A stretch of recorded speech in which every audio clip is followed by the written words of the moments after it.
Good evening. I'm really surprised I even have like 5 people in here right now. I'm really happy to see you guys. Mar. Wait, what? Where? Who? I just love saying your name. Hi, welcome from Tampa. Hey, Steve. Mar. Indeed. Heather. I love you. Hello. I hope everyone is having a wonderful night. Skinny, my fave. There's 9 now. Excuse me. We're on a 10-second delay. Excuse me while I catch up. Hey everyone. I'm so happy you guys even showed up tonight because tonight's obviously not true crime. Tonight, unfortunately, we are having a special live honoring and remembering the life of James Van Der Beek. James Van Der Beek was an actor, 48 years old, and passed today from colorectal cancer.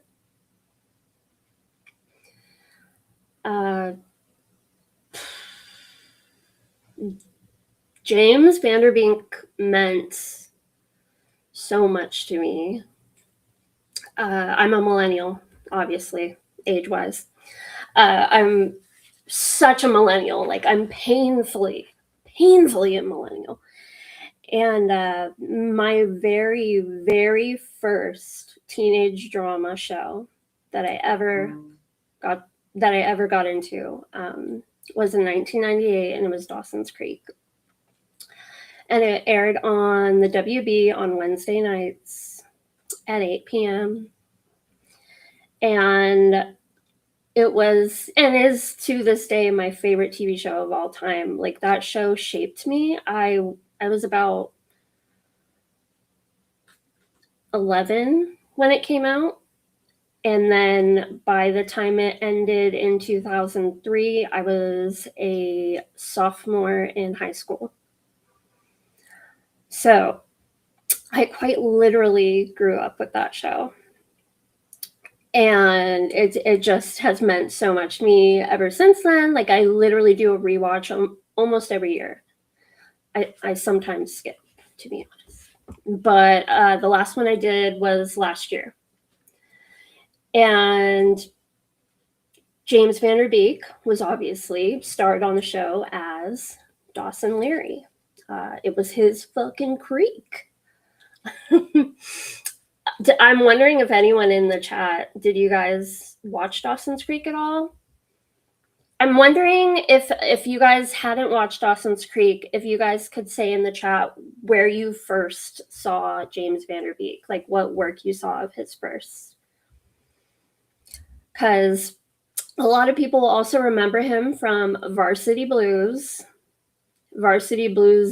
banger movie that came out. I think that came out in 98, like 98, 99, like a year after Dawson's Creek started. Oh my gosh. Hey, Keith. Your sister got you into it? That's so funny.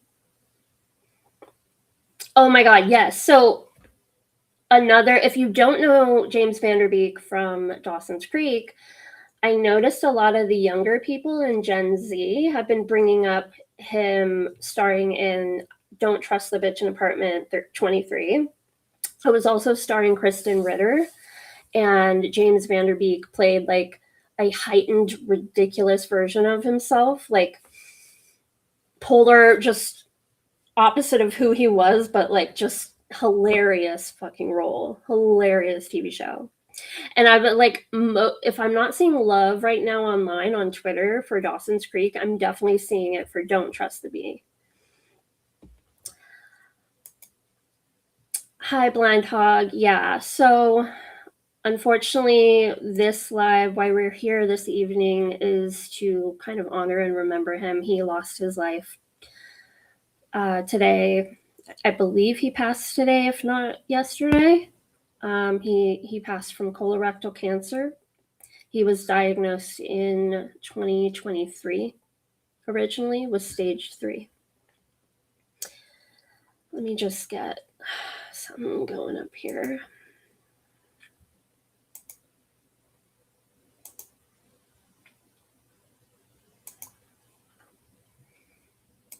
Let's just show his pretty face right here. A handsome, handsome man. So James Van Der Beek, when I originally was growing up and I was watching Dawson's Creek, I was not a Dawson girl. I was a Pacey girl. Yeah, him. Yeah. So I was such a Pacey girl, right? I actually would even say to people, "Oh, like I don't think Dawson's cute at all." Blah, blah, blah. Man, when Dawson grew up, whew, holy shit. Like, hold on, that ain't even it, honey. I was like, what? Dawson, how you've grown. Shout out, Heather, if you know where I got that from. Hold on, share this tab. Here we go. Let's just look at pictures of this beautiful, beautiful man. Okay, so this is him, right? Like Dawson days when the show first premiered in 1998. He had this hair.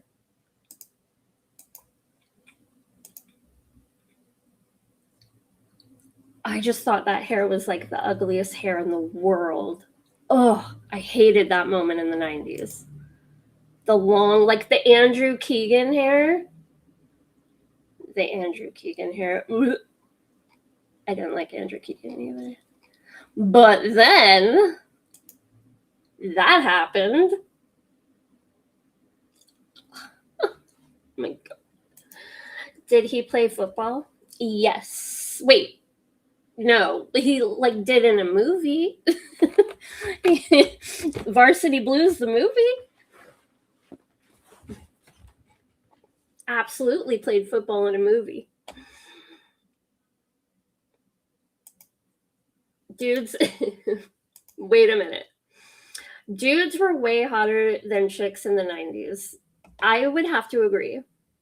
Because the 90s were offering like a moment in makeup that wasn't that fun. Oh. What's up, Jean? Welcome. He was such a good dude. So before I get caught up on 90s dudes, let's take a gander at this. ET posted this earlier and I really liked it.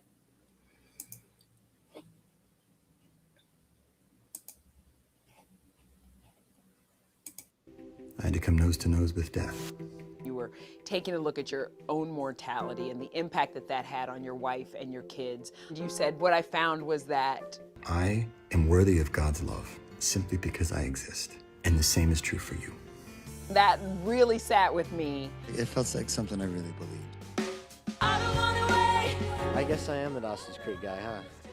While we'll always remember James Van Der Beek as the innocent Dawson Leary, in what would be his final years, the actor became a fierce fighter, tackling stage 3 colorectal cancer with grace to the very end. You spoke about the difficult year that you've had, dealing with your own health battle. How are you feeling today? How are you doing? Oh, thank you. Feeling good. I'm in a healing portal, which is great. When I spoke with James in March of 2025, he was looking forward to new projects, including Overcompensating. Right. So I am a mother of a 10-year-old little boy. His name is Landon. And that's one of my worst fears too. I think the number one would obviously be losing your child first, because it's just against human nature. But there was one moment where I thought I could die, and the first thing I said was like, but what about Landon? Like, it was the first thought in my head was like, I can't die right now because my son, you know, who's going to be there for that? James Vanderbeek is leaving behind 6 beautiful children. Six children. With his wife, Kimberly. And I can't even imagine what it's like to be her right now. Let's watch a little more of this and we'll see kind of them interact a little bit. They're a beautiful couple. Sadie and the Legally Blonde prequel series, Elle. I play somebody running for mayor. It's Elle Woods in high school. Going back to work next month, and so, yeah, things are good. Your emerging hormones aren't developing a thing for me, are they? A thing? That pilot, you don't know if it's gonna work or not, but you believe in it. E.T. first met James just before his Hollywood career took off, shooting his iconic teen TV series in North Carolina. Hello, Entertainment Tonight. Welcome to the set of Dawson's Creek. This is Dawson's room. Back in '97, the then 20-year-old showed us around the set. This was about 2 months before the premiere. As you can see, Dawson's quite the film buff. Jurassic Park. Scream. Don't know why that poster's up there. I probably spend more time here than I did in my movie. Yeah, we work about 14-hour days. Before landing the hit series, James had been busy doing off-Broadway shows since age 16. He later went off to college, but dropped out once Dawson's Creek got picked up. I'm having a great time. This is what I wanted to do as an actor, is, you know, to get to have an opportunity like this. And action. Stop. Dawson's Creek ran for 6 seasons, launching not only James' career, but also making Michelle Williams, Katie Holmes, and Joshua Jackson all stars. Yeah, Josh and I are sharing an apartment right now. And Josh's dog, Shumba. He's my 3rd roommate. Dog is fine. Josh is the one I can't stand. They're calling for a sunset. See you later, E.T. No, you're not gonna do that to me. Yes, I am. So it's funny. So James Vanderbeek and Joshua Jackson lived together during the first season of filming. And Joshua Jackson and Katie Holmes were in a relationship that first season too. Which is a little fun fact for all my Joey and Pacey shippers out there. Because I was so Joey and Pacey. Not a Joey and Dawson girly. Most certainly not. Katie Holmes was the babe, but Tom Cruise ruined her for me. Okay, but then what about when she started dating Jamie Foxx, like right after? Right? What about when she started dating Jamie Foxx? That gained her some more cred.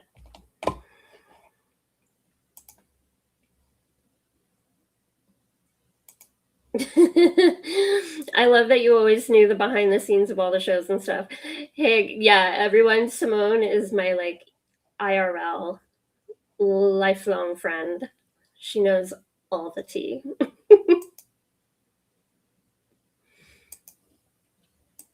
Perks. No, I'm just kidding.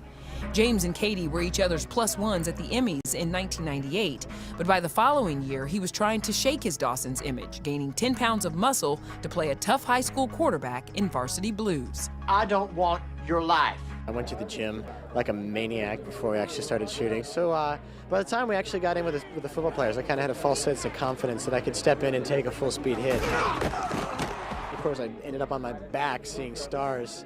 Next thing, people are printing that you're a heartthrob, and all my college buddies call me and give me hell for it. It was James' first leading role in a movie, and the film became a box office hit, though some on set were unable to separate him from his TV persona. I look at the linebacker next to me and goes, I don't want to wait. I never really expected it to do.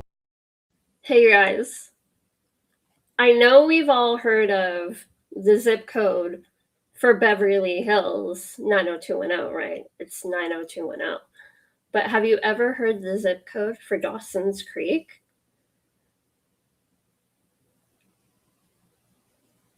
I don't want to wait.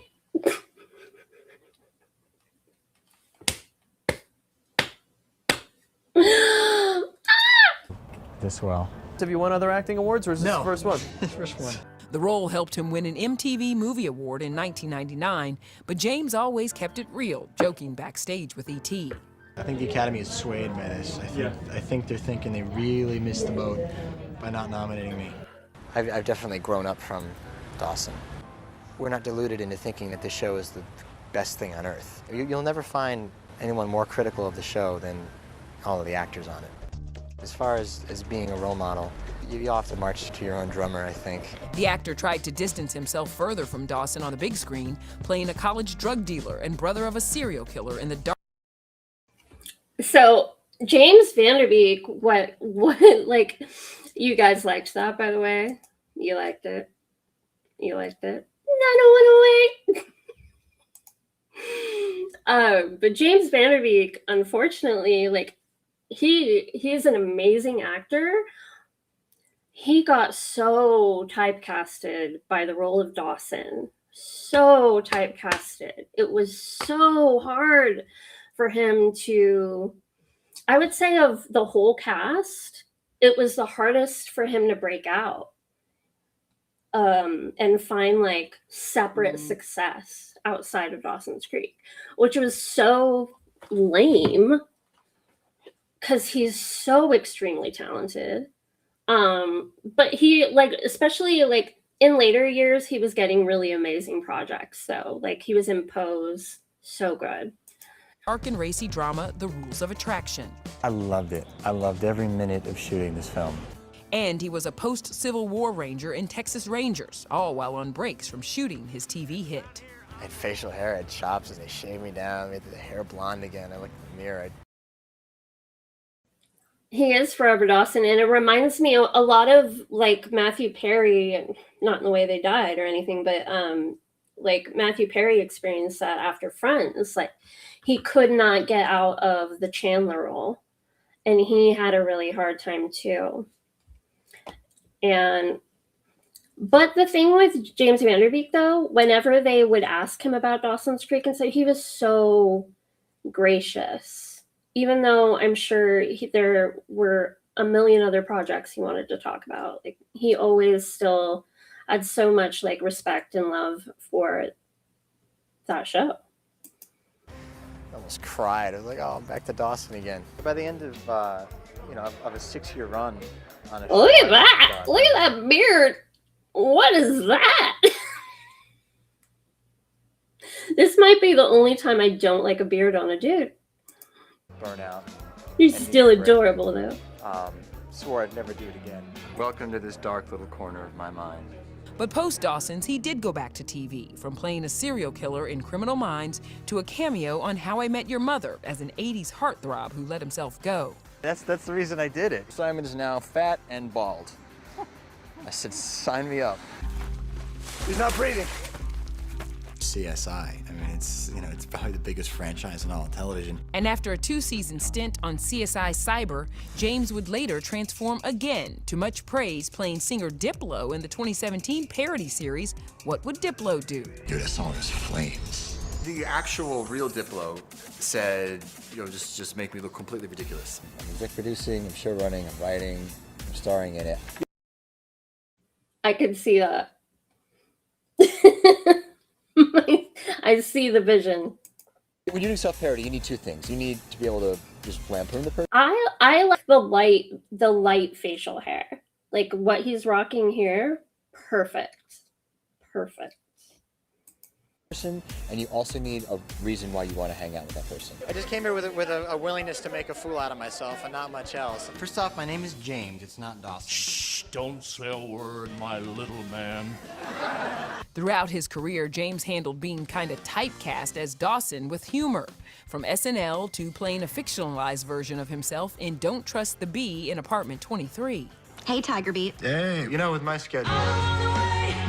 We got a fan over. Oh. Uh-oh. Don't copyright check me.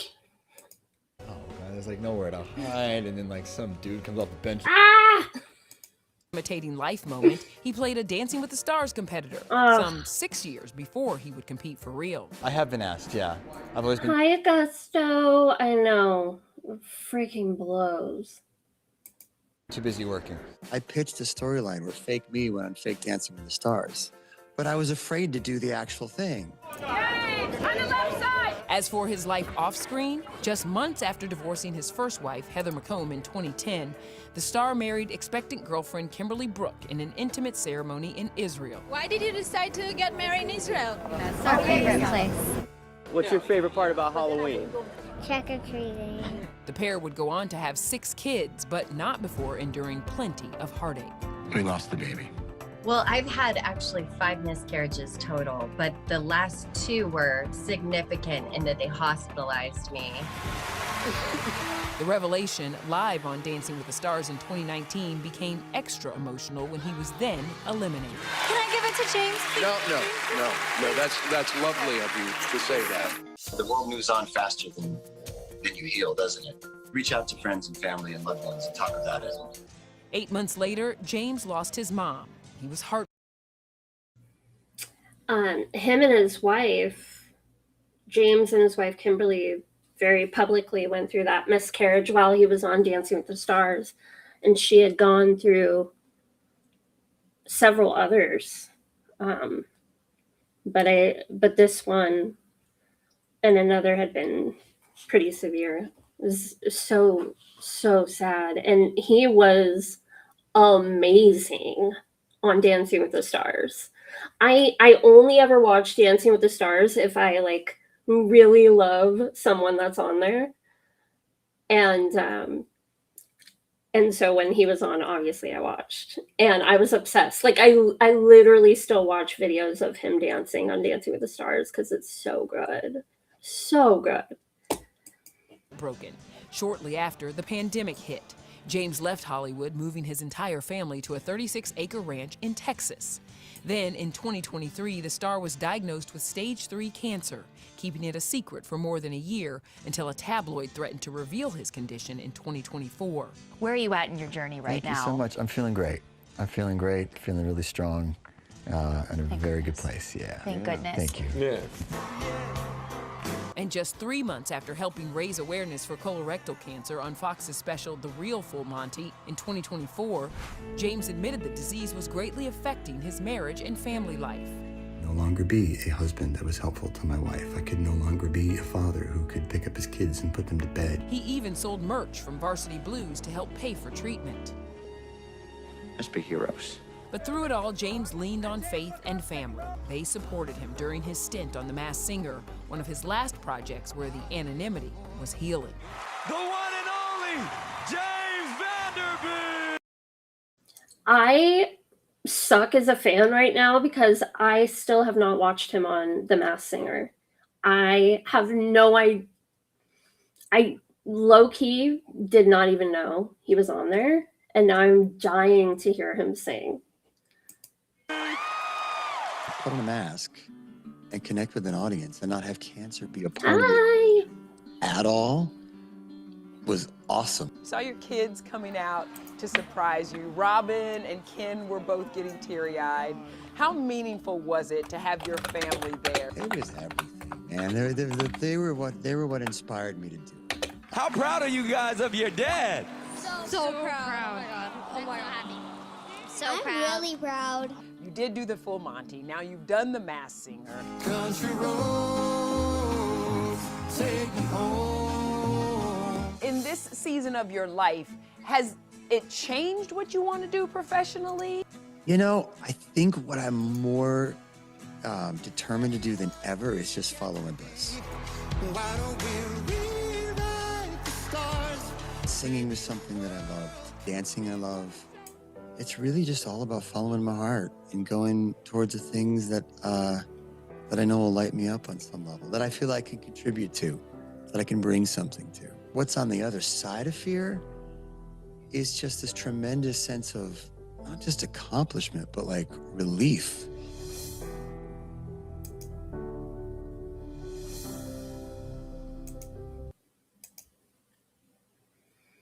So that was beautiful.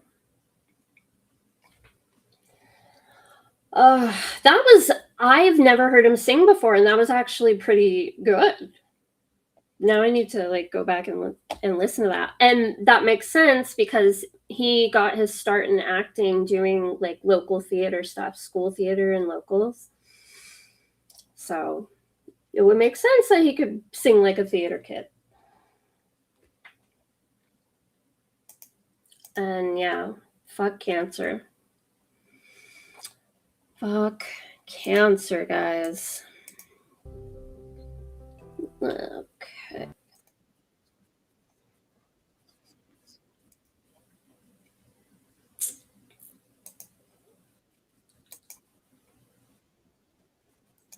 Here we go.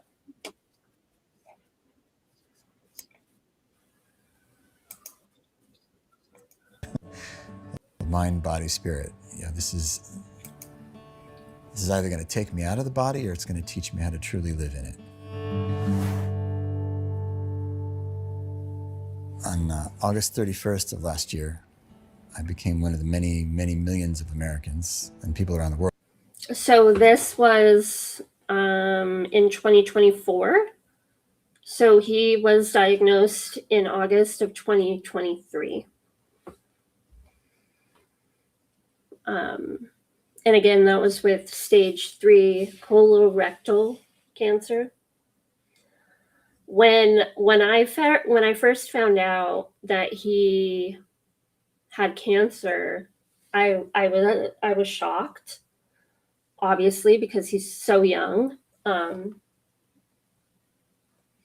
then I found out that he had stage 3.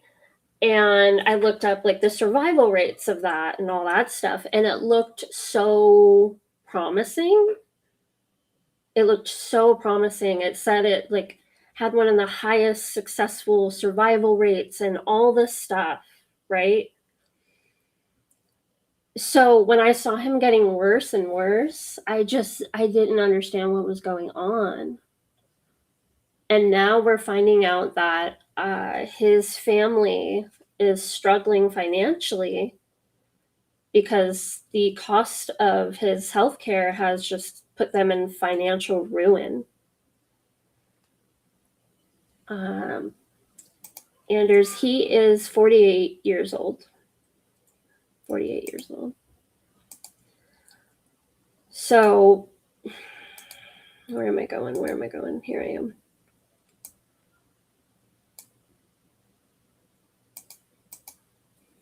So yeah, he's been in financial ruin from the cost of all of everything. Our American healthcare system is disgusting, right? I think we'd all say that's probably up there on the top of our list of things we need to fucking fix in America, right?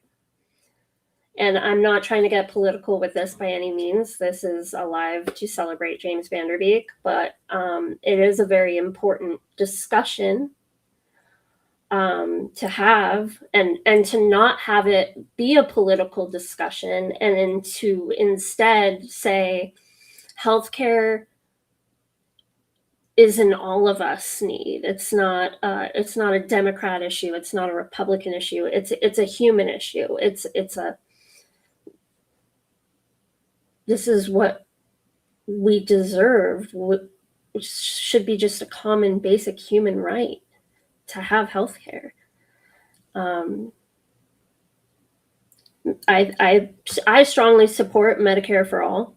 And I think that the strongest argument I can make for that is the fact that it works in just about every other major country in the world. Working great in Canada. Working fabulous. And yes, healthcare doesn't choose sides. It's the one thing that brings us all together, right? Because not only do we want to be able to take care of ourselves, but I think one of the best things that makes us human is our empathy and our want to see the people around us in the world being cared for properly, and not seeing someone go into financial ruin because they got cancer. It's horrific. Yeah. Well, guaranteed by the U.S. Constitution is debatable, right? um,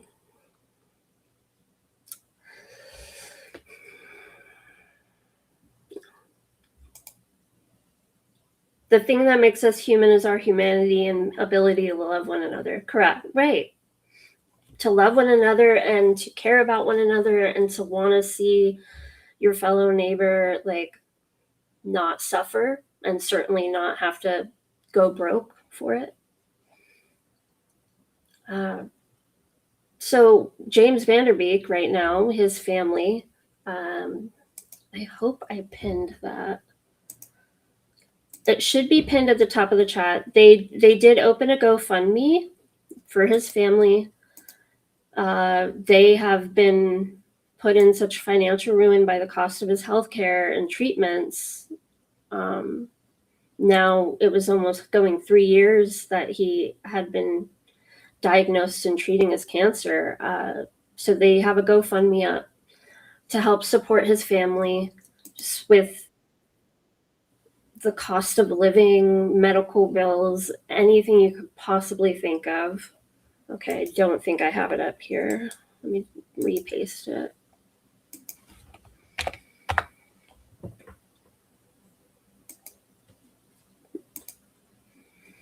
There we go. There we go.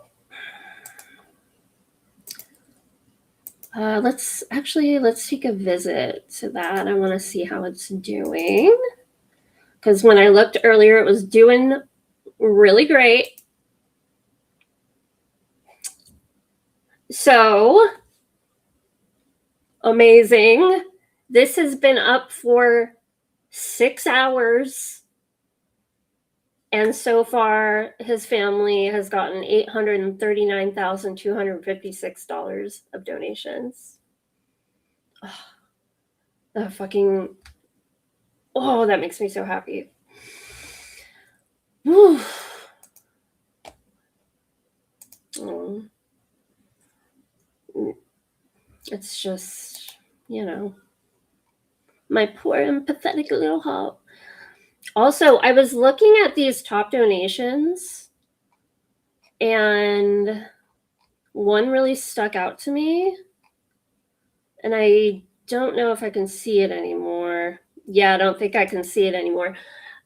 Zoe Saldana, famous Oscar award-winning Zoe Saldana, donated $2,500 to his family on a monthly basis.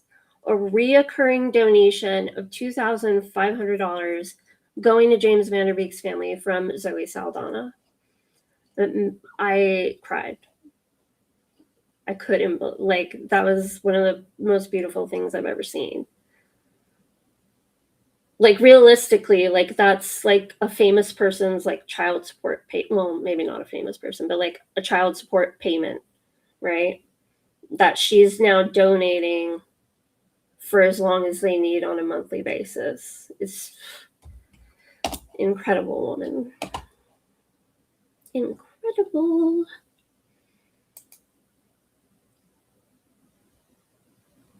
Speaking of cancer treatments, why couldn't you before? Hi, Candy. Welcome. No, you did not. We are just discussing the passing of the amazing James Vanderbeek. Just kind of honoring him. So yeah, this is amazing. I pinned it to the chat.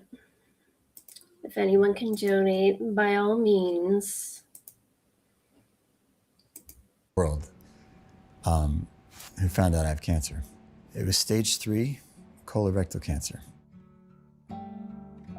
So I'd been experiencing some symptoms. I went in to get a colonoscopy and felt really, really good as I was coming out of anesthesia that I had finally done it and looked into it.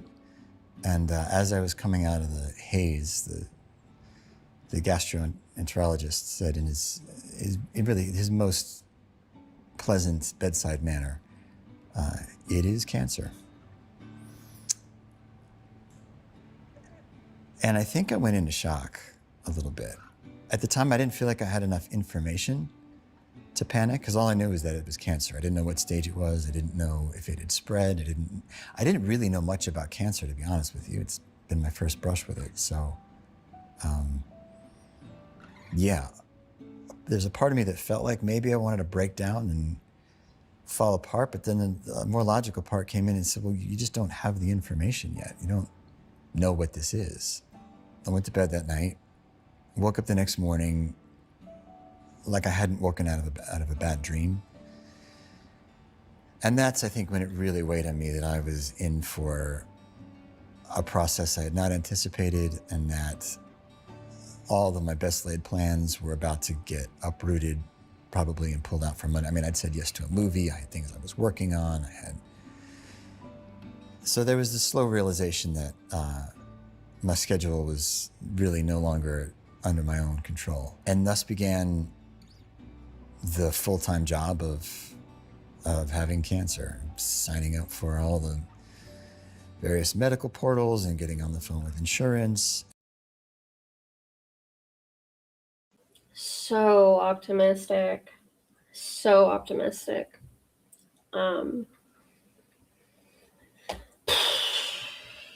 He seemed very strong throughout it. I would follow his Instagram stories and get his updates as much as possible, and it was incredible how he remained to seem so steady and strong throughout it. Racing streets. I had federal licensing for a few years and I couldn't consume THC. And now I'm just a regular California employee with a regular California job. It's illegal to test me. Yes. Yes. He did. I mean, he had 6 fucking kids to live for. That part is really infuriating. When they take the best of us, but not only the best of us, but someone that had 6 babies that needed him. Just... And creating appointments and trying to... and also, Heather, I don't know your story that much. You can say as much or as little as you want. But if you wanted to share a little bit, of what you're currently experiencing, feel free. And know that we love you and support you.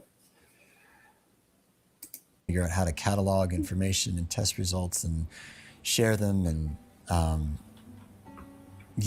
was not prepared for just how much of a full-time job that really is. I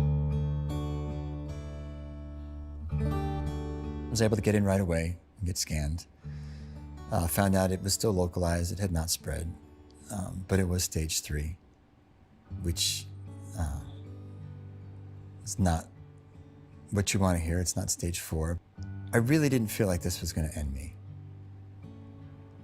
I really felt like this is going to be the biggest life redirect. I'm going to make changes that I never would have made otherwise, that I'm going to look back on in a year, 5 years, 30 years from now and say, thank God that happened. And that's how I was about 90% of the time.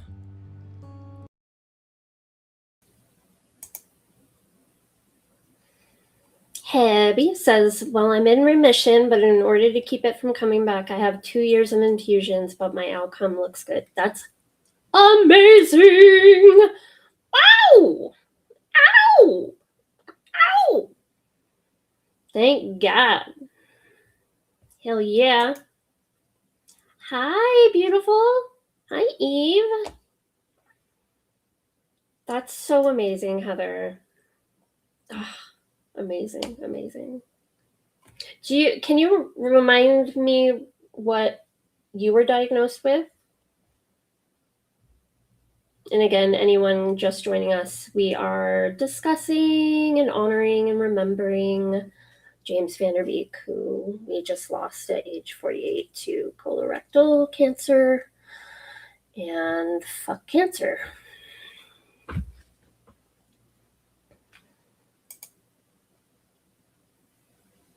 I have a mammogram, I think, next week or the what? Already? Wow. Heavy. Thank you guys. Means the world. I had non-Hodgkin's lymphoma stage 4.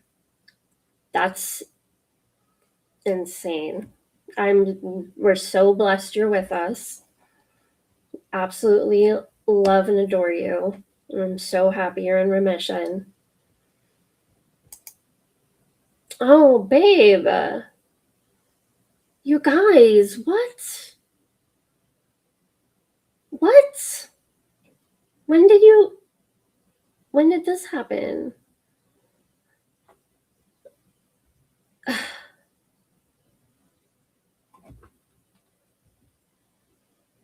Babes. Well, fuck me.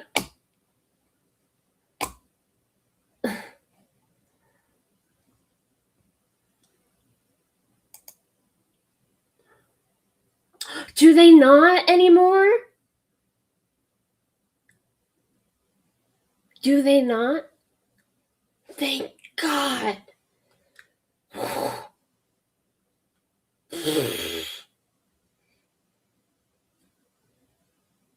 That was like the shit I was dreading. I remember my grandma scaring me about mammograms when I was a little girl. My grandma, like, talking about that shit, how they would swish them. And then my mom, too. I was like, oh, ah. Like, I never want to do that. It's like, I have a hard time even, let's have a cancer self-check talk. This is an important discussion to have while we honor James Van Der Beek. I have a hard time self-checking because I'm like sensitive around there. Like I have a lot of like fibroids, I feel. And so I don't know, they're like it's always like kind of tender, sensitive. I don't know. And then I also have like a habit of freaking myself out. And I also don't know like if what I'm feeling is a lump or not. You know? And I'm 38 years old. I'm not 20. Like I'm dead ass 38 years old telling you guys this. Like I to this day at 38 years old feel like I don't know how to self-check properly.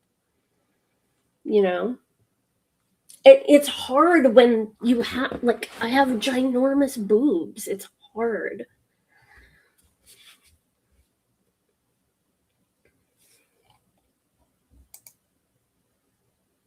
I'm looking for a place that has mammogram that doesn't because my doctor doesn't recommend them, so I didn't go back. Oh, wow. Yeah. That,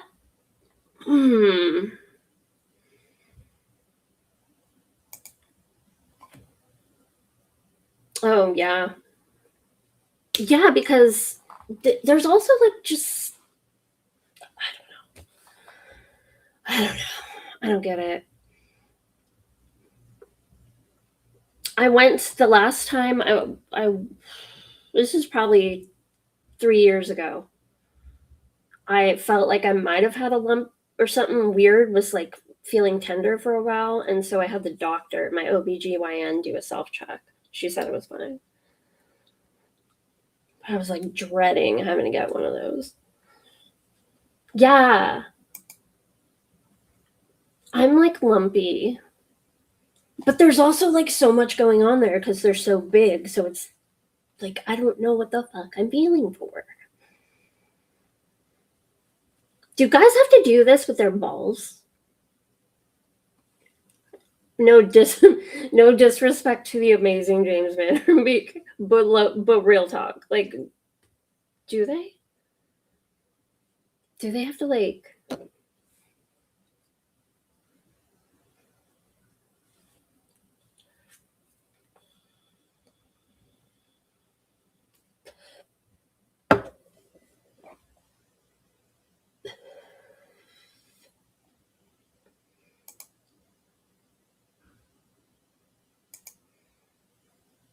Not during your period, and do itself in the shower with soap.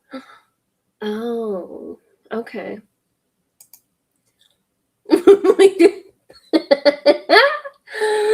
We just do it for fun. Okay. Not according to my ex-boyfriend, my last ex-boyfriend. That wasn't fun for him at all. He hated that. Welcome back, Keith. Welcome back to balls and breast check talk. This is but seriously an important moment to say, please get yourself checked for cancer. It's the requirements are now younger and younger all the time. Like James was doing an interview and he said the screening age for colorectal is now 45,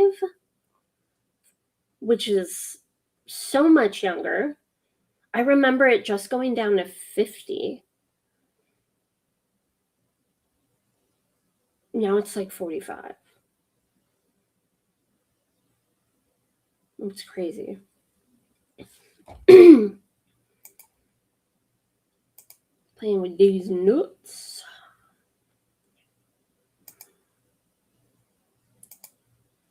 Highly relevant, though. Like, we can have some humor, but also, like, go get yourself checked, guys. Like, it's really important. Right? Hi, babe. Hi, Peggy. Peggy, have you ever had a mammogram yet? You're my age, but have you had to have one yet?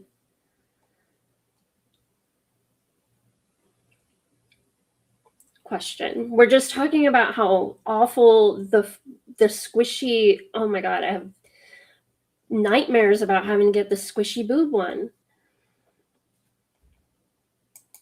Oh wow. You have to go every year and get checked now. Did you, if you don't mind sharing, did you ever have a diagnosis?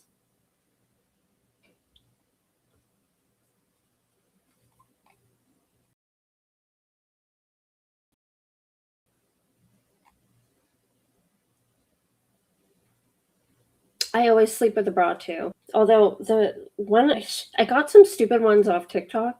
Don't do that. So the one I'm wearing right now is like ridiculous. It's like fabric. And I don't want to talk about it.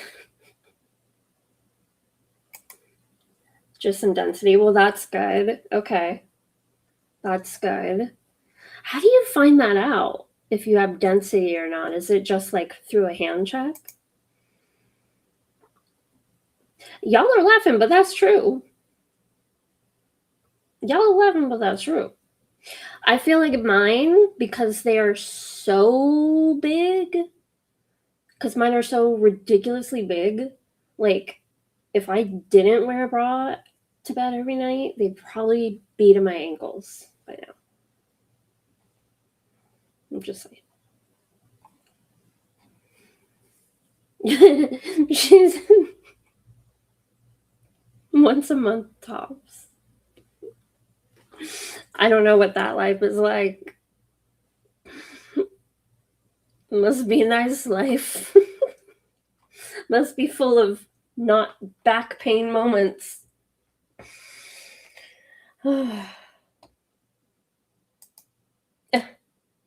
Or Streets says, or you could just pay for them. Mine stay right they are supposed to, but I had to pay a lot of money for it. Yeah. Here's the thing. If I was going to spend money on like a body enhancement, it would be my ass. Mama needs a butt. Mama needs a new ass. I suffer from that awful white lady curse of like huge tits, no ass. Is there a support group? There should be. And then 10% of the time I was sobbing, terrified mess. Telling people was hard. Telling people required a lot of energy. I'm an empath. I like to take care of everybody. I'm a provider. You know, especially at that point, I was trying to be Superman and be all things to all people and be a dad and a provider. And it was too much. It was unsustainable. And so to have to tell people, and you know, my father and my siblings and my kids, was really tricky. My kids have been so supportive and so loving and so tender, and it's, you know, you hate to watch them have to grow up in that way, but you watch them really put you first, which as a father is like heartwarming and also devastating. Because again, I'm super dad, right? I'm everything to everybody. I can be your chauffeur and your coach. And I wouldn't get like butt implants, guys. Okay? I'm not crazy. I would just get like a light lift. Like a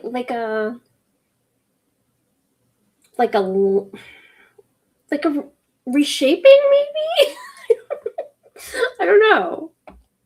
Like a BBL light? Is that a thing? BBL light? Mini BBL?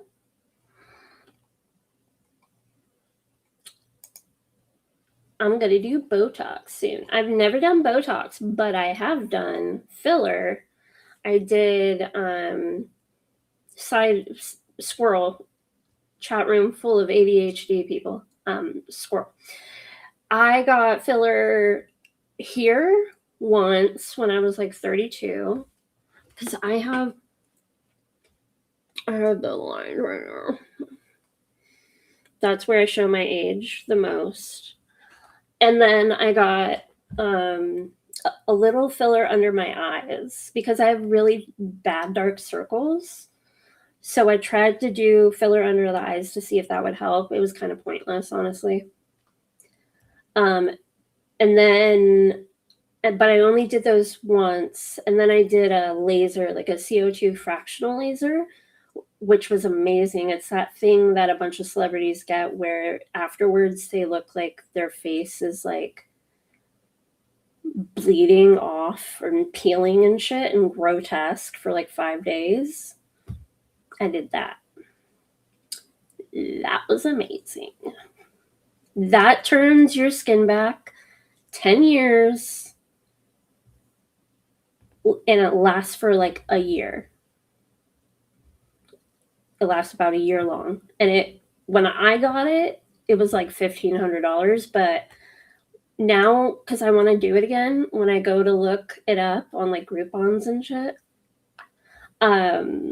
you can get it from like $500 to $700. It's called CO2 fractional laser. That's like the like proper medical, like what it is. But there are different, they call it different things. Yes, streets. Juvederm is what I got right here. I got Juvederm here, and I got Restylane under my eye a little bit. But I've never done it again, except for that one time. And I don't think I'm going to do filler again here. I think I'm just going to get the CO2 laser again instead.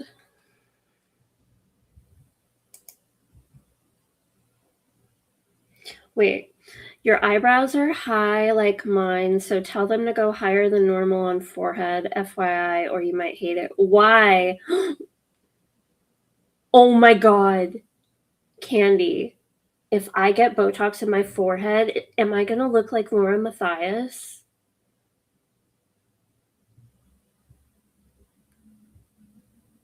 Oh my God. That's like my worst nightmare. What?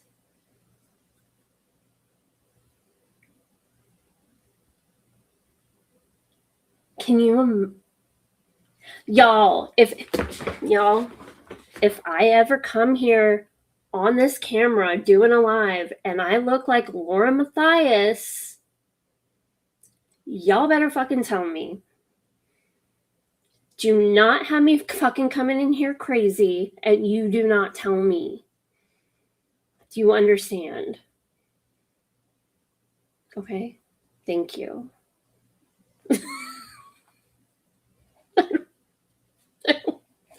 It was like horrible. You got to try Morpheus 8. I think that's what my CO2 fractional laser was. I think that's what my fractional laser. Oh my God. Simone, can I just say this is taking me back to the Blog TV days. I don't know if y'all remember Blog TV, but it was like this old school, it was almost like Yahoo Chat, but it would be one person on camera and then there would be the chat room on the side.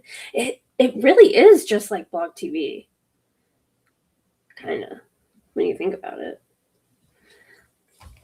But anyway, we would just all chat. Like there'd be the one person on the screen doing a show, and you can maybe have one little co-host. That would, well, yeah, we can do that now. That's basically what I do with Keith. But you'd have one little co-host, and then the whole chat would just be talking shit the whole time. It was so much fun.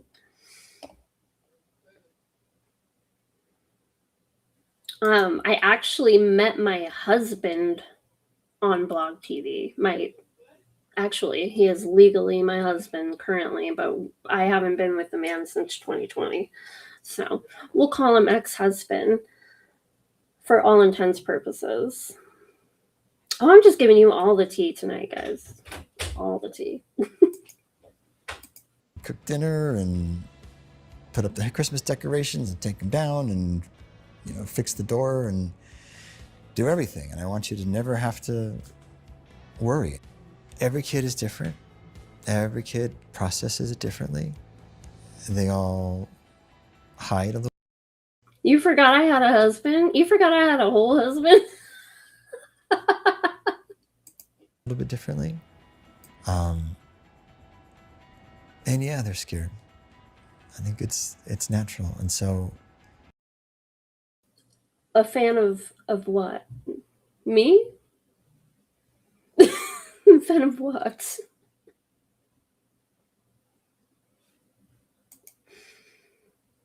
Oh. I forgot. I was like, I forgot I forget I have a husband all the time.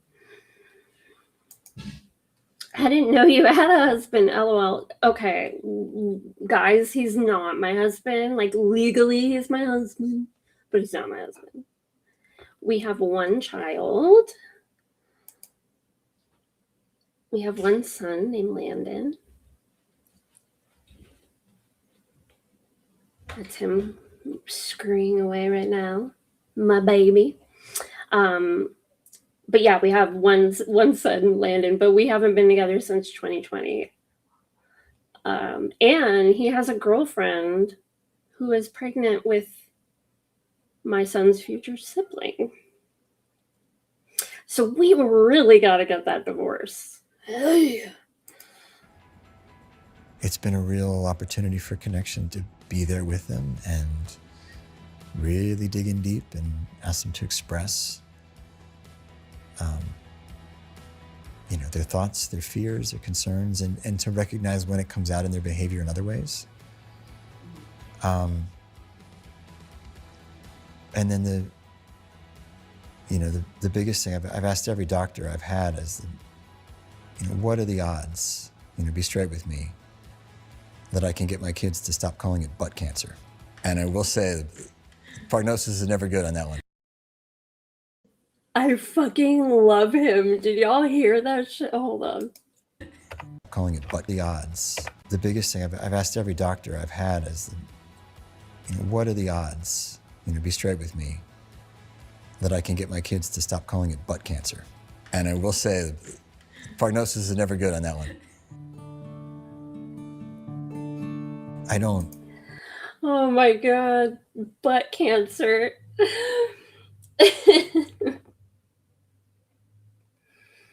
Oh, I don't know, Candy. That's weird. You know what's streets? We technically did file for separation, legal separation, but we never like appeared in court. So I don't know if it still counts or not. But maybe technically I've been legally separated for like 6 years. I don't know. I really just want to. What I want to do is we need to get a paralegal, and we need to do like no contest divorce, because we get along fine. Except right now, I can't stand him. But otherwise, I have no issue. Like 50-50 on custody, whatever. Um, so I just need to get a paralegal, and for him and I to like fill all that shit out, and then we can sign it, and then I feel like it wouldn't take that long because it's a what do they call it? No contest divorce. That's what it is. Couldn't think of it. Shibby, apologies. What are we watching? James Van Der Beek passed away from cancer at the age of 48. And he starred in my favorite TV show of all time, Dawson's Creek. It like raised me. And I followed him ever since, and just an amazing actor, an amazing person. He is leaving behind a family of 6 beautiful babies, a beautiful wife, and they're struggling financially because despite James Van Der Beek having all this fame from Dawson's Creek, and he's done other projects and he's had steady work, it still wasn't enough to offset the cost of living for him and his family of 6, and also like all of the insane medical bills that come along with cancer treatment, especially if you want like the best treatment, right? So towards the end of his life, he was auctioning off all his Dawson's Creek memorabilia for money, and they were selling whatever they could to continue getting him cancer treatment. And it's just insane to think that this man that had all this success would even need to struggle to pay for his cancer treatment. I mean, theoretically, you would think maybe Sony would be willing to step up and pay quietly for his treatment. I don't know. Just thought. Like a lot of these corporations do for these actors or other people that have donated their time and lives to making these people money. You would think that they would offer some kind of support. Or even as simple as what kind of health benefits are you getting when you're in SAG, right? Because you imagine he's part of the Screen Actors Guild, and that's likely what he has healthcare through.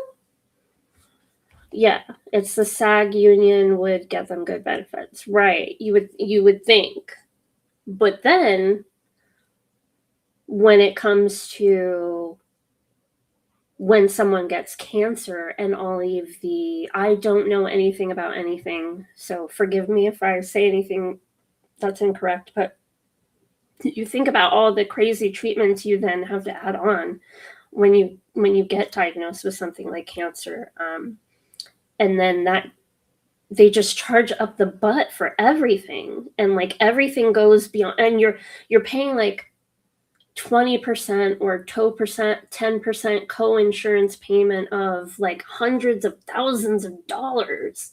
Like, I can't even imagine, right?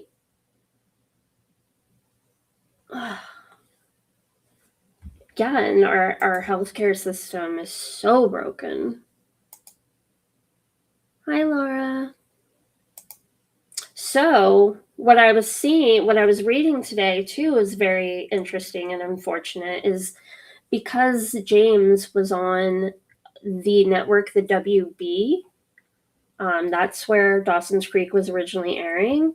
The WB wasn't like a main network like Fox, NBC, CBS, ABC, whatever.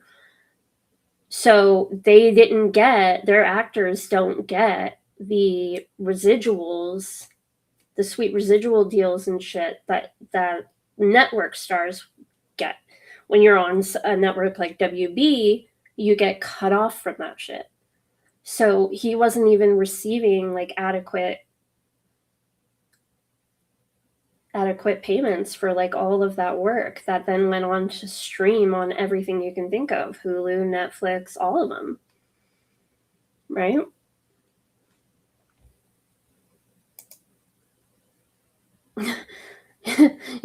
Shibby said, "Marry me, I come with free healthcare. Anyone want to marry a Canadian? But get me out of fucking America."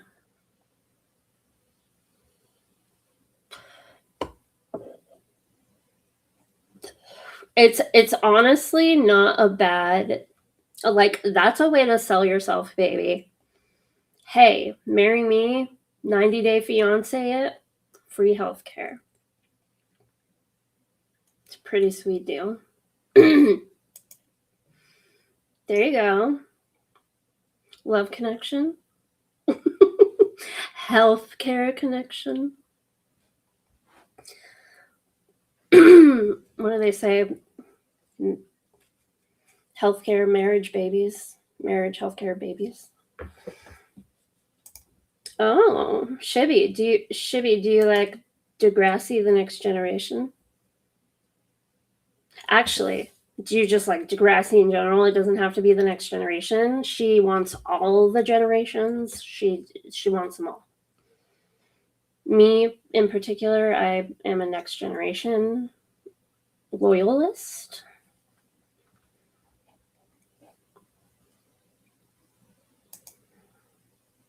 Just marry a rich dude and take half his shit. I love when people say this because I, for my entire life, have only happened to stumble upon broke men. So I don't know where all those rich men are going, but I ain't over here. I like employ the unemployable.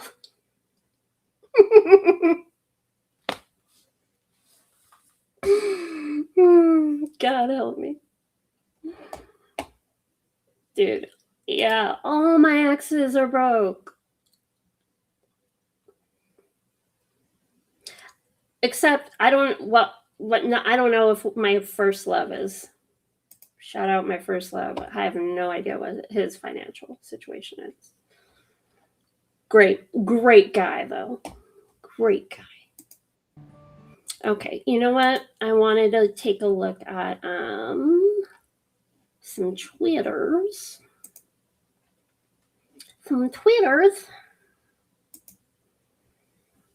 Make me small. Make you big.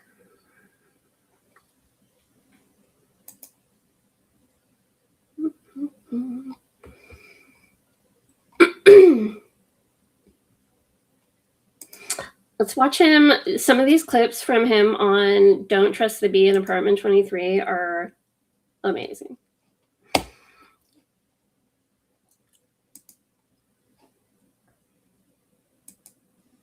Okay, no more sexiest man alive talk. It's like a yearly slap in the face from that magazine. They won't even consider me, which is crazy, because I'm sexy.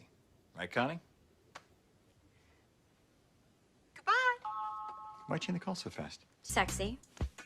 Sexy. Sexy. Meh. I'm not sexy. I'm not sexy. Who's sexier than I am? Gosling, Beckham, Costner, Kanye. Refuse. I refuse this. What are you guys doing here? Oh, I'm just bringing my friend her morning peach smoothie. No big deal. But what's this? Oh my goodness, I've spilled all over my shirt. I better take my shirt off. Hey, I couldn't find any towels. All you had was this little teensy-weensy one. Let's role play. James, come on. Just try it. You be Mark, I'll be Jim.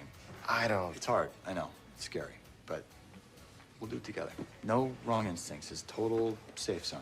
June, Yes, Mark? well, you really mean a lot to me, and I want you to know. How could you put this on me right now? I just started a new job. Do you have any idea how stressful that is? Plus, you just broke up with Jennifer. And by your rebound slut, I hate your guts! Don't take this the wrong way, but I don't think you will be a good mother. What? I'm just saying, I don't think you'll be a good mother. Cannot believe I wasted my freebie on you, James. Well, Chrissy, wait. I don't think you'll be a good mother. Luther, my phone. Oh my god. Oh my god. Whoa. I don't think you'll be a good mother. Fucking brutal. Oh, James. Oh, a Dawson. Okay, in honor of my favorite show of all time, we must watch a scene between my favorite bromance besides Stefan and Damon from the Vampire Diaries is Dawson Leary and Pacey Witter at Dawson's Creek. I love them. Thank you.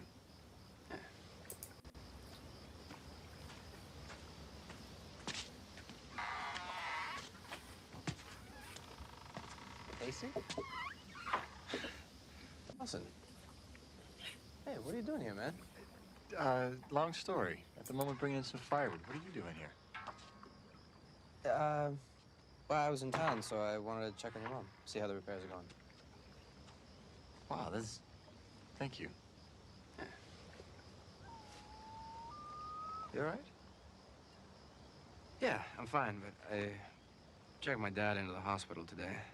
Oh my God, is he okay? Yeah, he'll be okay. It was a heart condition of some sort, but he's gonna get out in the morning, so he'll be all right.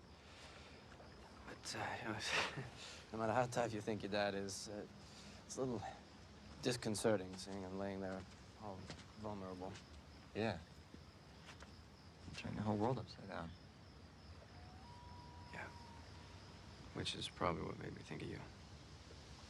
And probably a lot of what brought me out here. I was ready for that, you know? It's the first time in a long time I wanted to curl up and be a kid and let somebody else take care of it. I know what you mean. I don't know when this happened. When I became the one who makes sure the house is warm enough, and you became the one who checks up on repairs. I do not know, but sometimes I feel like I've been playing the part, wearing the suit for so long that I may have forgotten how I got there in the first place. I know you deal with this more than I do, but some kid called me sir today. What is that? I know, it's strange. Every time I hear Mr. Witter, I look over my shoulder. Who called you sir? This kid in my... I almost said this kid in my class. I went to Cape Side High today. What, in your mind? Almost. No, I went to go talk to Mr. Gold's film class. Get out of here. No. Really? I guess that's what they call coming full circle, huh? Yeah. Yeah, I went there. I was supposed to talk about where I am now and the glamour of the real world and all that, but it was weird, Pace. I was watching this kid's film today, and all I could think was, I don't know anything. Or maybe I did, and I just lost it somewhere along the way. Yeah, I know what you mean.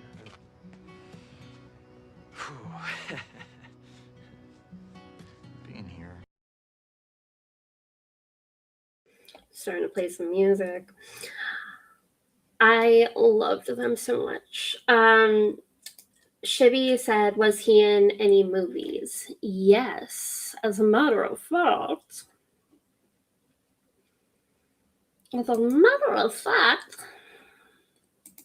he was in Varsity Blues, as someone stated. He was in, his first movie was Angus. What was that movie about again? Angus. It was that little cute, chubby kid. 1995. Angus, 1995 coming of age comedy film directed by Patrick Reed Johnson. Stars George C. Scott, Chris Owen, Ariana. I don't even know who any of these people are, actually. But I do remember this movie. A long time ago. So that was his first movie. I like how I put Angus and it's just fucking cows. Do you mean cows?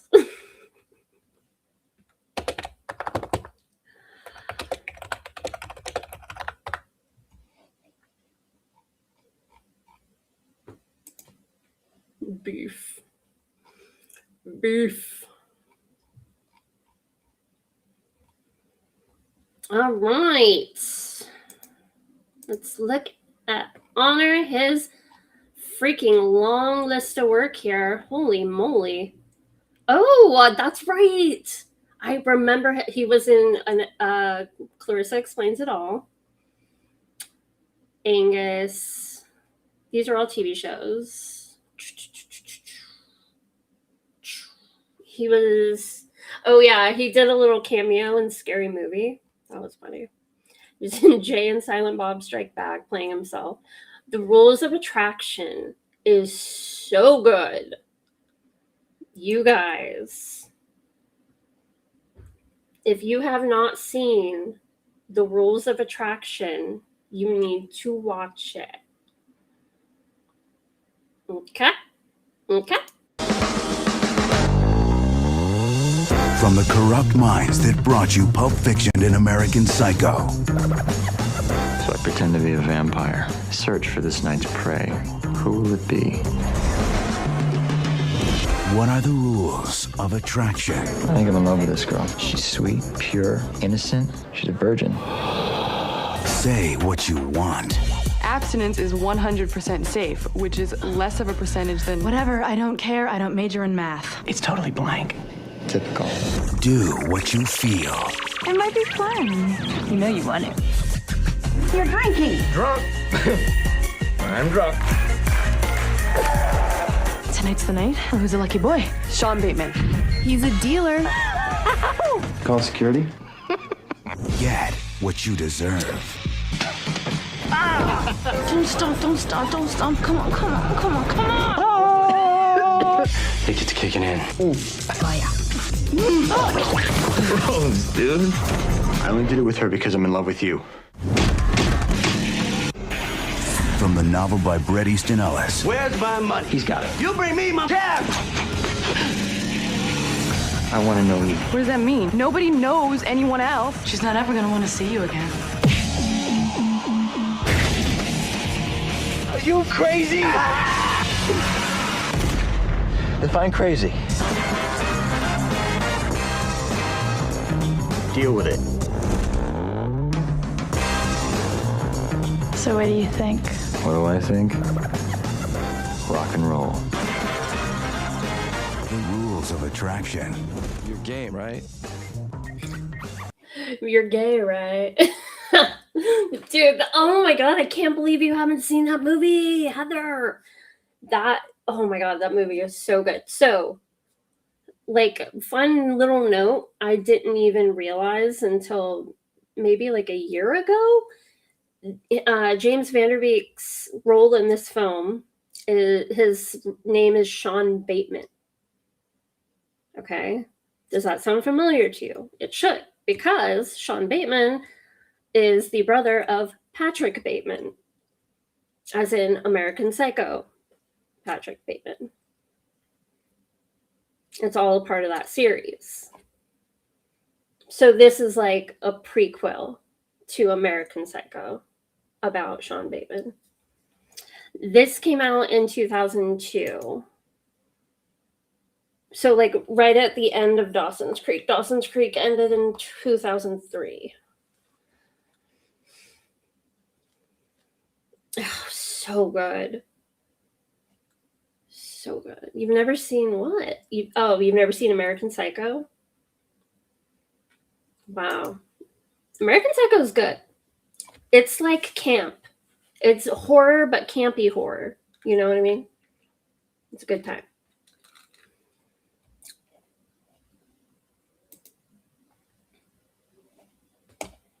But like Patrick Bateman's obviously a psycho, and like Sean Bateman doesn't kill people, but he's obviously fucking deranged. So.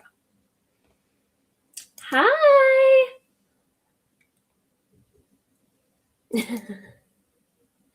Shit. Simone says, I started drinking, then I wasn't watching movies. Well, that's the opposite of me because all I used to do was drink, and all I used to do was drink and watch TV shows all goddamn day long. Like, literally, that was all I did, guys, when I was still drinking. Was get drunk and watch TV shows. It was quite the life. Where was I looking?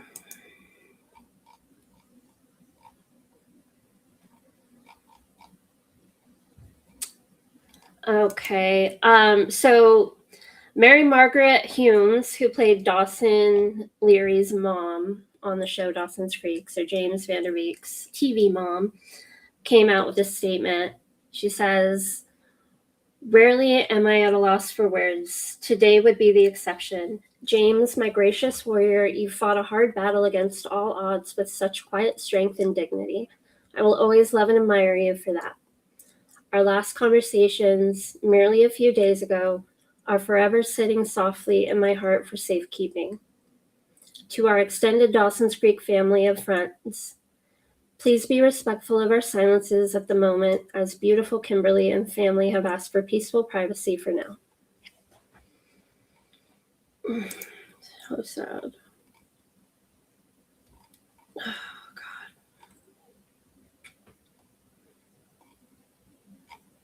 this is like a now viral scene from Dawson's Creek. It's fucking hilarious. Dawson gets pissed off at Pacey because Pacey embarrassed him in front of his girly friend and called him an Oompa Loompa.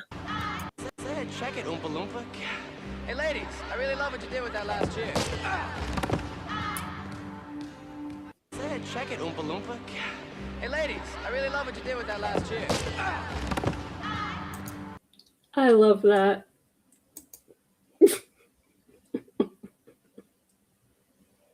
I love that so much. Ah, no, not my mentions. Not my mentions. It's not where I wanted.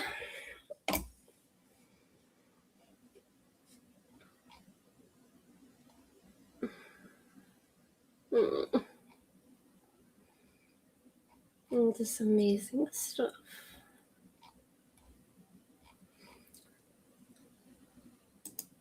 Dawson. I wanted to read other people's statement. Oh yeah, Stacy.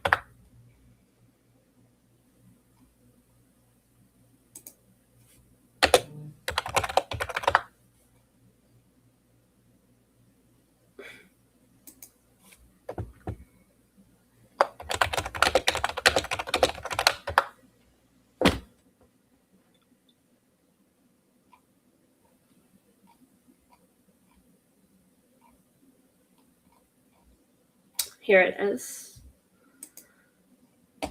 So, any of my wrestling fans out there remember Stacy Keibler? Beautiful Stacy Keibler. Because I used to watch wrestling back then with my dad, back in them days. Hottie. Here we go. Okay, so Stacy Keibler shared a photo of her with James in his final days. She said, spending these final days with you has been a true gift from God. I have never been so present in my life. When you know time is sacred, you don't waste a single breath. You don't rush. You don't scroll. You don't worry about tomorrow. You sit, you listen, you hold hands, you watch the sky change colors, and you let it change you too. In these past days, you taught me more about being present than any book ever could. You showed me what it looks like to trust God's plan, even when it breaks your heart, especially when it breaks your heart. The other night, we watched the sunset together as you shared your wisdom, your hopes, and the promises we made to each other.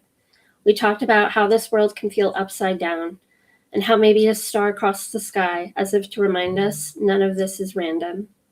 You are a gift, an incredible husband, an extraordinary dad. The way you showed up for Vander Kimberly and your children, steady, strong, devoted, was a blessing to witness. It has been an honor to stand beside your family in these sacred moments. It's pretty incredible how someone can fight so hard for so long, travel the world battling so much, and somehow still look so handsome doing it. That smile never left you. You have given this world so many gifts. Your presence was a bright light in my life and in so many others. And while your physical body may no longer be here, I know your spirit is doing big things. I feel it already. We may have lost a good one here on earth, but heaven gains something extraordinary. I will think of you every time I watch a sunset, every time I see a rainbow stretch across the sky.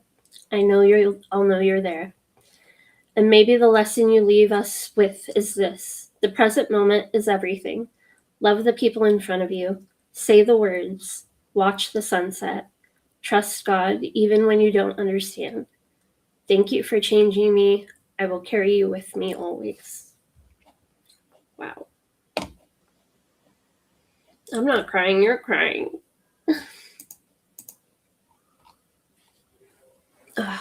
Again, you guys should be pinned to the chat. His family has got a GoFundMe now. Oh, big jump since our last visit. $921,669. I said that weird, but wow. That's amazing. Whoa. Whoa. Whoa. Do y'all see what I see?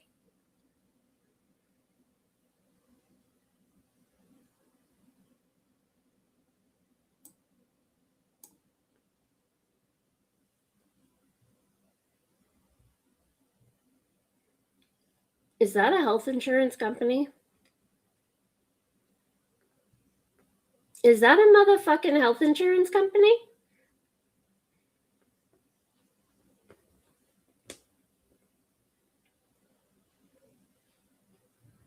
Please tell me that's not an insurance company.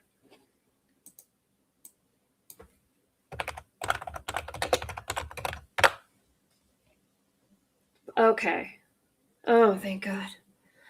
Oh, could you imagine? Oh, whew, I almost had a heart attack. It would be horrible. I like it, not horrible, but horrible. I don't know. That would be complicated. It's hashtag it's complicated. But okay, so don't know. That was not that though. So okay. So Guardant Health, a biotech company, with the 25 thou. Keith says, I was about to drop that not enough Luigi's in this world line. For real. For real. Hashtag free Luigi. Just kidding, guys. I don't even actually know how I feel about that. This is so random, by the way. Marla Maples Foundation. I saw that one earlier. I was like, okay. Okay.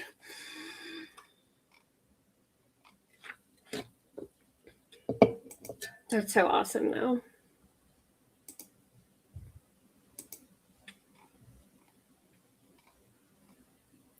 I wanted to see.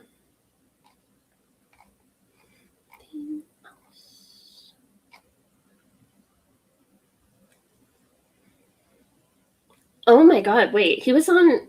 I've never seen his episode of SVU. What?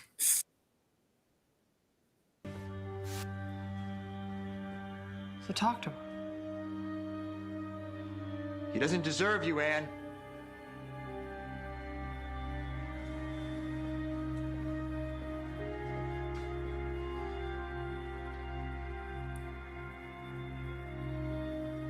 I will never forget seeing you at that party.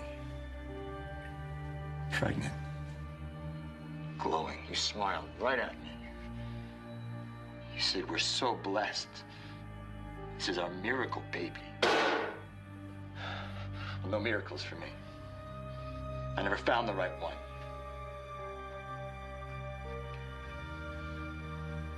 Until now. Until Taylor. Tell her where her daughter is.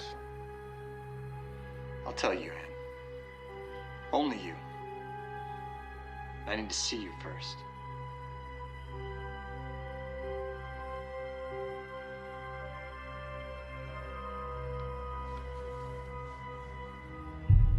Where's my daughter? Where's my daughter? I was not expecting that accent just then. Hey, why, thank you. Appreciate it. Yes, Skinny, he was on CSI Cyber. Please. Can't we just talk like we used to? I've hurt you, Sean. I know that. And I want you to know that I'm sorry. I'm gonna ask you for one simple favor. And if I give it to you, will you tell me where Taylor is?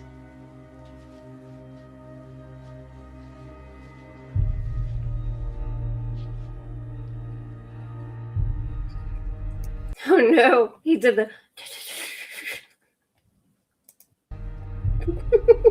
One dance. We never got to dance. You always said next time. Next time. How about now?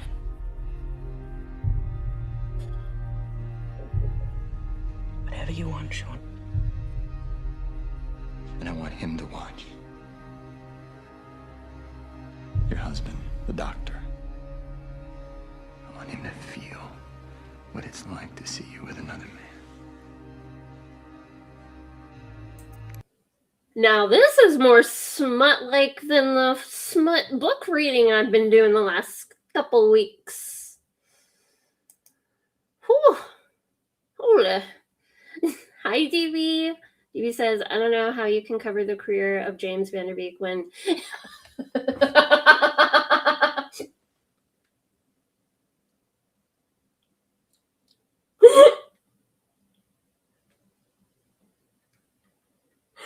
Bro, that really fucking hits me because I am so fucking sick of that story.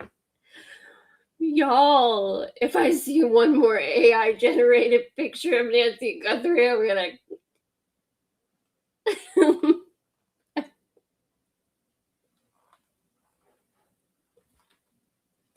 I can't.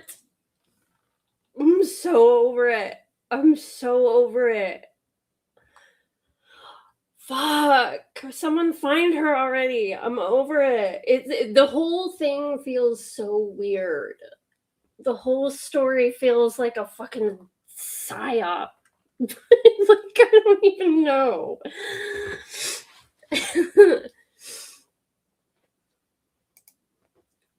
James Van Der Beek greater than JLR. Fuck yes. Fuck yes, he is. Hell yes. Dude.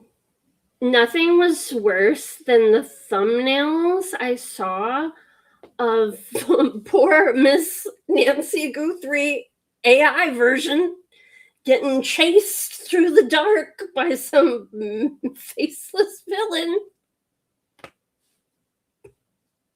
Or my favorite is the AI generated Nancy Guthrie holding a glass of liquor Like, cheers.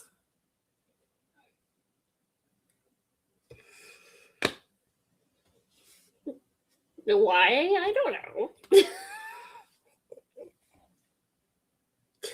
Dude, this shit is wild. Wild. Wild. I want to know the prompts they made.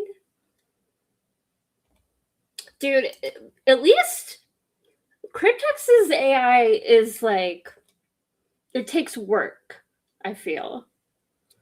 Right? To make those like videos and like the songs, like he puts things that make sense to the person, right? Like that takes work. I just want to know what writing prompt they fucking did to have poor Miss AI Nancy Guthrie running through the dark night with a fucking drink in her hand. Because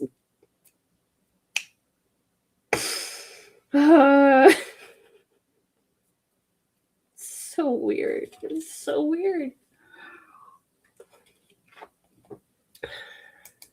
I only do AI for free, Ricky. You could just be like 2005 MySpace / LiveJournal shabugs and do overlays of 2 images together and do transparency and put a color filter over it. Oh, I just told you, I'm so millennial it hurts. So millennial it hurts.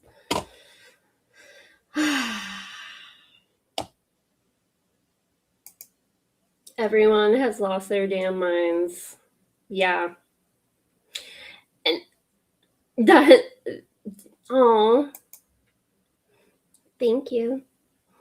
Yeah, you know what I'm talking about, Simone, huh? You know what I talk like a, oh no, I'm a DB, so my favorite thing about me is sometimes like the way I type with like things spaced out is like a girl with BPD disorder. Nailed it. Just kidding, I don't have BPD. Probably borderline though. Probably close. Like if there was like a almost have BPD, I'd probably be there.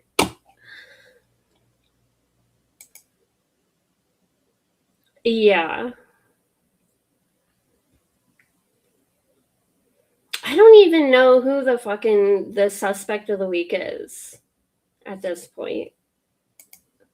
Oh, I love you.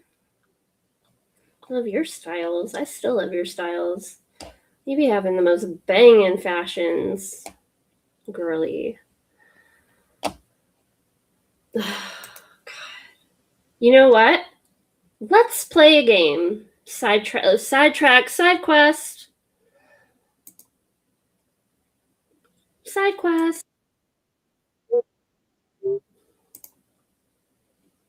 We're going to go to YouTube, and I'm going to go to the lives, and we're going to see how many of the thumbnails are AI generated of Miss Nancy. Might not be that bad because it's kind of late.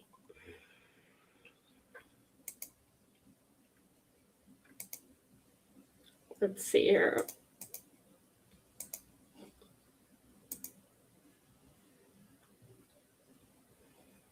Well, okay.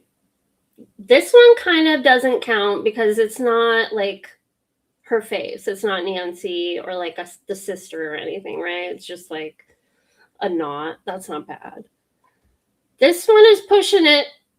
Oh my God. What is this?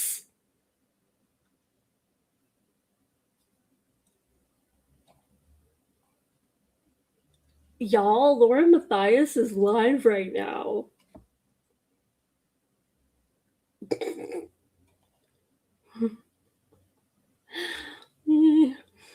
Okay, we found one. LTL, winner, chicken dinner. Hold on, can't see because my face is in the way.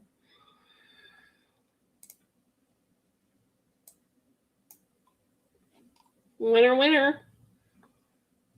LTL of, I believe, Karen Reed fame. Ah, yes. Poor Nancy and Sister Savannah, right? That's her name. I don't know why Savannah looks more concerned than Nancy. Nancy's the one that got kidnapped. Oh. What else we got? What else we got? That's normal. That's fine. Okay. So not bad tonight. But I'm telling you, during midday, during a work day, there's at least 5. Okay. Back to what I was doing.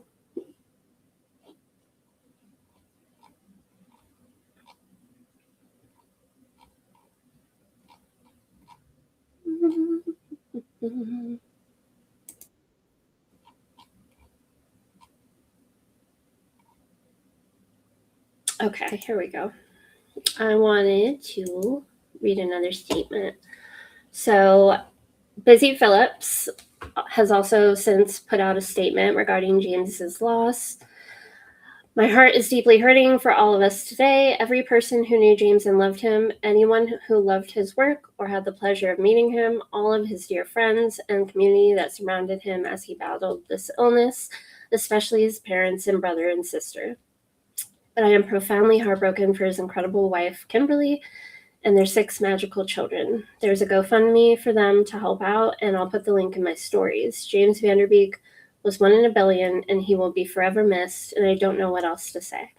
I am just so sad. He was my best friend, and I loved him, and I'm so grateful for our friendship all these years.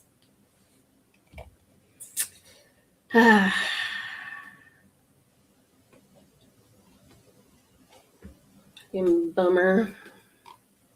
So, again, GoFundMe. Anyone watching this wants to donate, give it a click. It's pinned in my chat right now. Otherwise, just Google James Vanderbeek GoFundMe. It'll come right up. Right now he's at, let's refresh.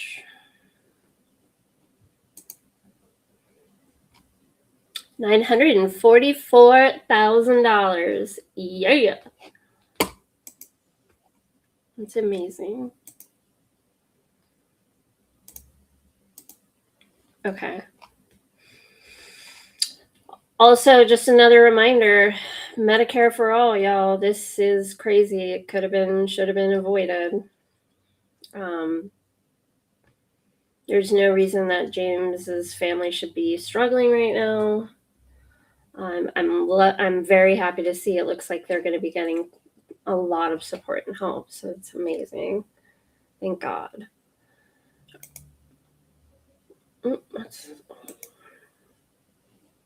Stop. Okay.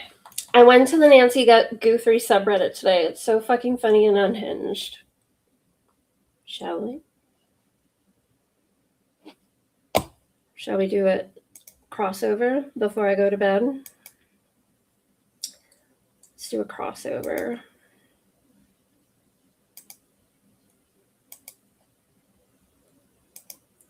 Uh-oh, I'm doing Nancy Guthrie coverage like no one else. Your only spot for Nancy Guthrie coverage, guys, right here. Right here. That's my Ipsy, though. Don't look at that.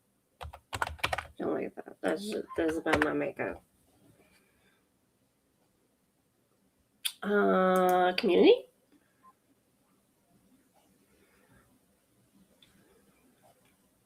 Oh, we found her. We found her. Can you tell it's my Reddit? Hold on, let me get Davey's stupid face out of there.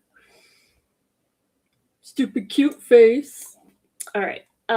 Can you tell it's mine? Well, now it says Nancy U3, Flora 4, Delphi, Richard Allen, Evansdale. Could I be any more basic? Okay.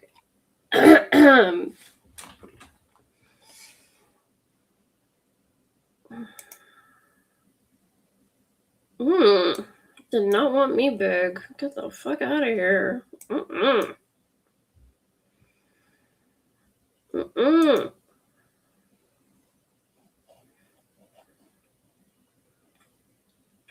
All right, what are we doing? What are we looking for, Keith? Keith, not Keith. DB. DB.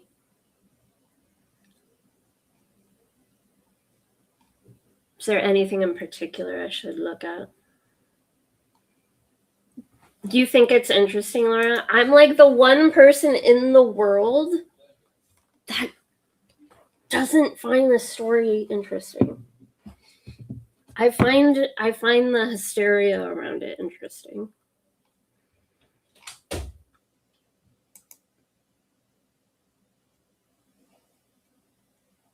Okay, let's see. Do you think the suspect in NC Guthrie's case will be caught? Yes, and I think it is going to be from a tip. Delphi T. Delphi. Triggered. Kathy?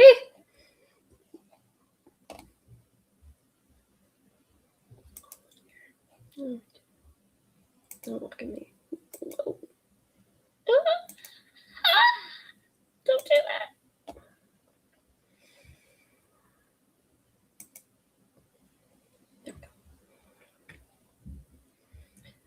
Thank you, God. I'm finally, because I feel like I'm the only person in the world that's not like obsessed with this story.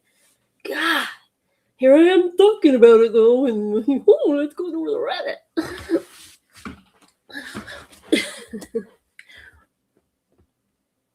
Okay, they have found one of the gloves, and now I'm hearing they found the ski mask, but not sure if that's true. That'd be crazy. Oh, I love to speculate. That's all I do. Catch me on my constant Delphi speculations daily.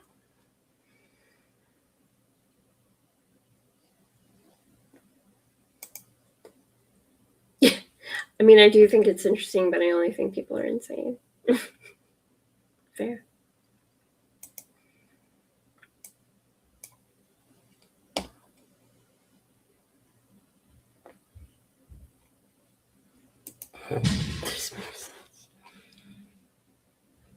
I need to find a good one with long.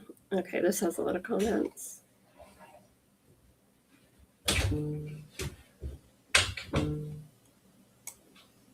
Oh, the pacemaker disconnected?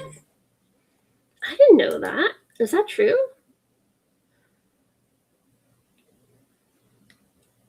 That's weird.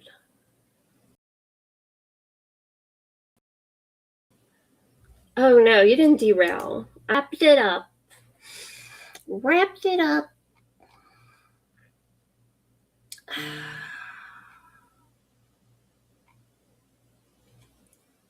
I don't know. This whole case is like, you know what I want to do? I was sitting there with my phone put away, not looking at it. You know, you have to have those moments. I'm like, I'm not looking. Someone said that. I said, oh, really? You know, and I just. Oops. I didn't. Yeah. Oh, I didn't know that. Well, here's the thing, people. There is a lot of brush and land. This isn't like in a neighborhood, okay, that this happened. Now, is it the same type of glove that was in the... I love Trisha. That's sarcasm, by the way. That's my Trisha impression. Video last night? We don't know. But that is very, very interesting. So that's something new. And TMZ got another... it wasn't a ransom note, but they got another note. I am fascinated by Lauren's eyebrows. The evolution of Lauren's eyebrows. Like, her eyebrows have had a life evolution more in like 6 months than I have since the early 2000s when I had like none. Is she From heading somebody to the...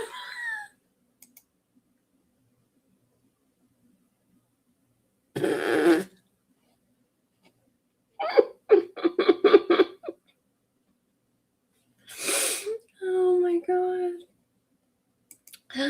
I'm trying to get like closer on her. Hold on, get out of here. Get out of here. Who said, I know who... Oh yeah. Oh yeah. My agent and negotiate this information. I mean, it's just crazy. I know. I know. If they have information about a kidnapped victim who may be alive, for Oh God's yeah. sakes, just call the damn tip line and get 50 grand. For God's sakes, just call the damn tip line. You hear her? Tip line. Yeah. I know. That's what I'm saying. Just call the tip line. If you're so sure, just call the tip line. Get the $50,000. Exactly. Yeah, no, I try to be open to all, not try to be, I am open to all evidence. Maybe this is real. Maybe this is absolutely another ransom and somebody knows something and they just want one Bitcoin. But tell me if anybody feels like this is starting to become like an advertisement for Bitcoin. What happened to her eyebrows? Can someone explain? Were they just like, was she just like drawing them on like hella high, higher than they were or ever needed to be? And now she just like draws them super lower? Or did she like have a procedure? Was she like, hey, doctor, like lower my fucking brow bone? I look like a clown. I feel like, I have questions. We're just like advertising, it's like TMZ's getting paid by, to share Bitcoin. Wow. Guys, Bitcoin wallet. Like, I don't know. It kind of does. How is she still having a channel? You know what's funny is like why I was so surprised to see her live right now is because like they never do lives anymore, right? Like she always just uploads videos ever since all the drama and shit. I imagine like her chats would be insane. So yeah, this is the first time I'm seeing Lauren go live anywhere in a minute. Doesn't it? I've learned. Yeah, maybe I'm mistaken. I got so fucking sick of the hidden true crime it's drama. True, because I've so sick of the hidden true crime drama. Learned more about Bitcoin since this started than I ever knew about Bitcoin before. Yeah. And yes, Debbie Niner fan. I just saw something that a rep from TMZ said that they wanted a Bitcoin, and then the anchor said a Bitcoin was $17,000 more than the reward. So again, that whole information is probably changing as well, although they didn't say exactly what was in the note. But again, what a jerk, I mean, if that's the case, this woman's life is on the line. For God's sakes, just pick up the damn phone, call, and exactly. Are people this greedy, as people are saying? Getting very greedy. I want to play a real quick clip. I mean, just watch. That's pretty much it. Now, what scares me about this, Lauren, is well, that's as enthralling as that is. You know what I want to do? I want to do a watch and like a show and tell and educational purposes only and commentary purposes only of Trisha talking about the JonBenet Ramsey case. Because I have things to say about Trisha's opinion of the JonBenet Ramsey case. And I would love to be able to say them. So I'll probably do that. That's a plan. But for tonight, thank you for joining me I just wanted to like watch a little bit of James and talk about him. He meant a lot to me. Grew up with him, adored him. Such a loss to the freaking world. Certainly his family. And cancer fucking sucks. So, bleh. Aside from that, come join me and Keith this Friday. It's going to be 4 p.m. my time, Pacific Standard. So we are going to be getting into, I've been investigating Kathy Shank a little bit. Someone came to me kind of randomly. They had asked if Christopher Shank was related to Kathy Shank, and I said no one could find the connection there, and they said they knew Kathy, right? So I spoke to that person, and they had some information on an individual by the name of Jake Clear, who, if you follow me on Twitter, you may have seen me talking about and trying to get information on. Well, we're going to learn a little bit more about Jake and his involvement in Carroll County and his relation to sex crime and possibly Kathy Shank's relation to helping him cover it up.